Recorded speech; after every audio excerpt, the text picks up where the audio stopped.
Welcome back. In this video, I'll show you how to enable the quick ball on your Redmi Note 14.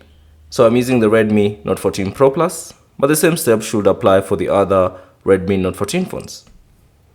So simply open the settings on your Redmi Note 14 device, and then within the settings, scroll down and select additional settings. Tap on that. And then within the additional settings, find the quick ball option. Tap on it. And then you should see this option, turn on quick ball. So all you have to do is simply tap on the toggle switch icon, and that will enable the quick ball.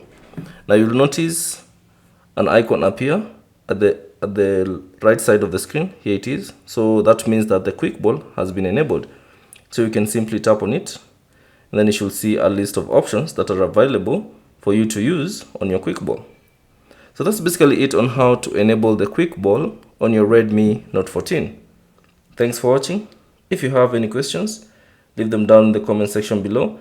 And if you found this video useful, consider leaving a like and subscribe to the channel.